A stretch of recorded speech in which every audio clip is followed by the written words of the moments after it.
Tips with Toni. Tips with Toni. All about nutrition from your favorite dietitian. Everything you need to digest in your mind. Tips with Toni. Tips with Toni. Making you healthier one bite at a time. With Toni. Woo. Hello, and welcome to the Tips with Toni podcast. I'm Toni Marinucci, your registered dietitian, helping you get healthy one bite at a time. If you are anywhere near my age, I just turned 29 on Sunday. I'm recording this on June 14th. My birthday was June 9th. Shout out to all the Geminis and June birthdays. But yeah, at the age of 29, I go to a lot of weddings. Almost too many. I'm in them. I'm part of them. I go to them. Lots of weddings. Anyways, I know that I'm not the only one that goes to weddings. And so I basically wanted to use this episode to help you navigate through them.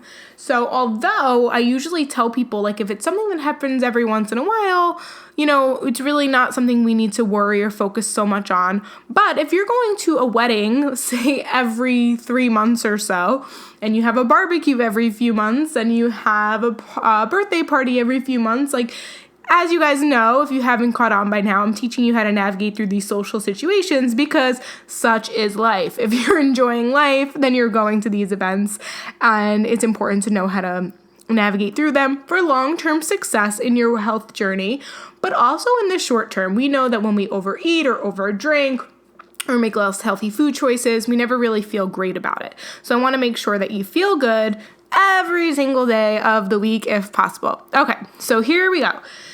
When it comes to weddings, I will say I've been to so many that they're all so different, and it is hard to determine what kind of food they're going to have. Is it going to be fun and you're going to be mostly on the dance floor? Is it going to be super boring? Is it awkward? Do you know anyone? Do you not know anyone? Do you have a date? Do you not have a date? Are you in the wedding or are you visiting? Or like, are you going? I keep saying, I don't know why I want to say visiting. Are you going as a guest to the wedding? If you're in the wedding, it's a little bit different because I will say, I just had a pause because I totally just sneezed, hence the allergies. The allergies are killing me. But anyways, so if you're going to the wedding, this really episode's more for you. If you're in the wedding, then it's going to be a little different because I know being a bridesmaid, like, just my main thing to tell you guys is just eat because you're so busy doing so many things that you forget to eat. I actually was in my very first wedding where I was a bridesmaid. The maid of honor fainted in the middle of the ceremony because she was so focused on getting the bride to eat. She literally didn't eat and her blood sugar dropped and she fainted. So, like, serious deals, guys. Stay hydrated. Make sure you eat. If you're in the wedding, make sure you're taking care of you. But now, if you're going to a wedding, here's what you could do. One thing I'll say, especially if it's a nighttime wedding, which I feel like most weddings typically are, I'm not saying skip breakfast. What I am thinking though is what I usually do is I usually like push back breakfast, like maybe a couple hours or so, because if the wedding, say, starts at 6 and isn't over until like 1 a.m, you're going to be eating and drinking later. So I'm not saying skip, because if you skip your meals, then you end up overeating as a result. But I'm just saying once I start my metabolism, I want to keep eating. And since I'm not normally on like a regular day, I'm pretty much done eating relatively early, but you're not really starting to eat until, say, the cocktail hour is at like 6 or 7, and then dinner and all of that. So I always tell people to just like push their first meal back, and so then you might have like quote unquote breakfast at like maybe even like 12 o'clock, and then maybe have lunch at like 2 or like 3 o'clock, and then you're eating at like 6 or 7 o'clock. So I think it's helpful if you do that. But if you're going to push back and you don't have a chance to eat and then you don't eat all day and get to the wedding, probably not the best idea. So that's one little trick that I utilize. As you guys know, everything I talk about is person specific. So if you have further questions, send me an email, TipsWithToni@gmail.com. But that's a strategy that I utilize. And then here's the thing. I love a good cocktail hour. So me personally, I usually eat at the cocktail hour, and then when it comes to dinner, I don't really order anything. However, I will say the wedding I was just previously at, they had like little baby appetizers kind of being passed around. It wasn't like a huge spread of like all these different appetizers and like real, like some weddings, like the appetizers and like the cocktail hour is like there's a sushi bar and a taco bar and a quesadilla bar and a burger bar and a steak fillet bar. Like this is at the cocktail hour. So it's like a full buffet dinner before you even go to sit down. I love that. To me, that I enjoy the most. So when it comes to places like, when it's like weddings like that, I choose to eat most of my food at the cocktail hour. I see what all the options are. I obviously seek out where there's things like vegetables and taking into account things that are grilled, baked, or broiled and not fried. But then also choosing the things that I really like and really enjoy. So it'll be like a extra few pieces of sushi and some, maybe plantains or something, like some things that I wouldn't normally have on a regular basis that I know that I really like. And I'll eat that, and I'll really make the cocktail hour more of my like quote unquote dinner, to be honest. And then when it comes to sitting down for dinner, I might order, they usually have like a chicken, fish, or steak or something. I usually tend to lean towards the fish. And then I may or may not pick at it. I've been to a couple weddings where the food, to be honest, the dinner was not great. And so the cocktail hour was amazing, and then comes to dinner, and I didn't really enjoy it, so I didn't finish it. It wasn't good. And it's not like I missed out on anything because I had a really great cocktail hour. So it's very different depending on where you go and what you have. But I typically will do that and then spend most of the time on the dance floor, burning those calories, having fun, socializing, talking, and all of those things. So if you are someone who likes that way, that method, like loves a cocktail hour, I would do that. Now, when it comes to dinner, I would say you have different choices. There's usually a fish, there's a chicken, there might be a pasta dish. So honestly, I would just say, obviously, when we choose like lean proteins and veggies, it's usually a better option. The cool thing with the dinners at weddings and stuff is it's usually portioned, unless you go to a wedding. I went to a wedding once. It was so freaking cool. Like, we had our dinner and then they came around with just like plates of meat, like plates of veggies and plates of potatoes and plates of sides, and you can get seconds and thirds, as many as you wanted. So everyone does their wedding a little bit differently. I'm from New York, and I would say that the weddings particularly on like my friends from Long Island and in the city, like they go above and beyond, and it's usually excessive in every single way. Right? But then there's been weddings where it's been really, simple. You have the cocktail hour, you have a few options. The dinner, you have a few options. The dessert, a few options. That's that. I think back, actually, now moving on to dessert, one of my cousins got married. I think she's actually expecting her very first child. They're having a boy, super excited. So they've been married, I want to say like 4 years now.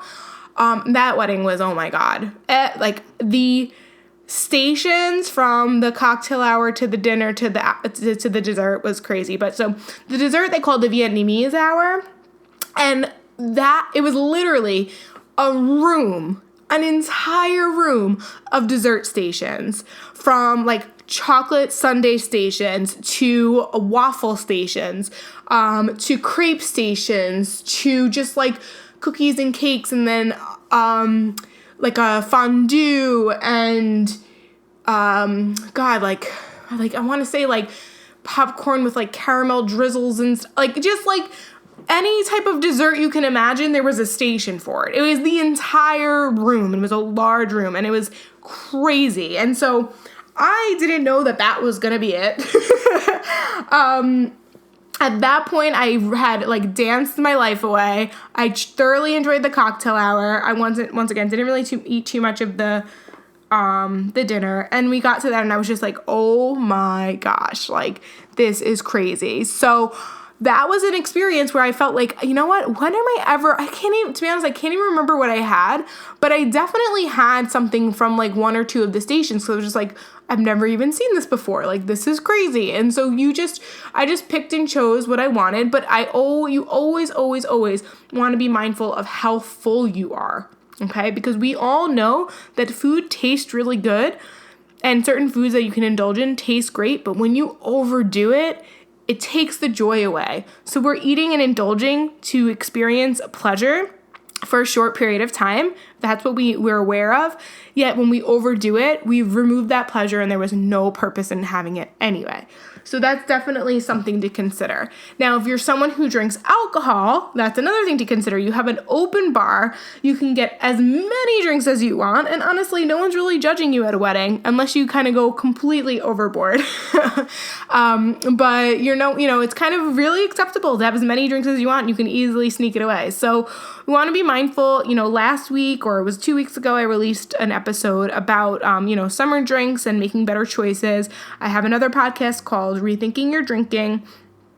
Always want to be mindful. You want to know, you want to be aware that whatever you're drinking, you want to make it a smarter choice, especially because at a wedding where you're definitely going to have everyone's different, but I would say for me, I have a little bit more alcohol at a wedding than I would just a regular night out, because one, I don't know how much money you guys put in these cards nowadays, but in New York City, we put a lot of money in that card. So it's you're paying for it. So I hate to say this, but you want to get your money's worth.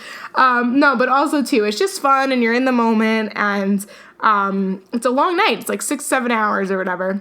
So I know for me personally, I'm going to be drinking more than 2 drinks. So therefore, I'm going to definitely make a healthier choice that the vodka seltzer with a splash of lime juice, or I might just stick to just straight wine and keep it super, super basic versus if I were, say out to dinner on a Friday night, and their specials are known for their sangria or something. I'll probably just have one sangria because I'm just going to keep it to one. But if I know I'm going to be drinking a lot more, I'm definitely going to be mindful of this sort of drinks that I'm going to have. So once again, very person specific. You might not even be someone who drinks alcohol. So if that's you, good job. Congratulations. I'm trying to drink less, and it might probably sound like an alcoholic, but I socialize a lot in the summer. It's part of the norm. So I'm always being mindful of how much I'm drinking and what I'm choosing, and always thinking about how is this going to make me feel the next day? Because we all know that it's not so much about what you eat or what you drink, but how it makes you feel. And if you overeat and overdrink, the next day is probably going to be less productive, and you're going to be oh my God, why did I do that? And once again, taking away from the joy of the purpose of celebrating this new happily married couple. So that is how I navigate through a wedding. If you have any questions, tips, or suggestions, or if anything in this episode resonated with you and you found it super helpful, please screenshot it, share it, or send it to someone that you think could benefit from listening to this, and tag me in your stories at TipsWithToni. You can find me on Instagram or Facebook, and let me know that this was something that helped you. And if you have any questions or you have further suggestions for topics for Tips with Toni episodes, send me an email to tipswithtoni@gmail.com. All right, guys, that is it for me today. I hope you're enjoying the double bonus episodes, 2 a week from me. If you are, let me know that as well. I love talking with you. I love engaging with you. If you're not part of the Healthy Lifestyle Support Group on Facebook, you definitely want to join. Thank you so much for listening. As always, this is the Tips with Toni podcast. I'm Toni Marinucci, your registered dietitian, helping you get healthy one bite at a time.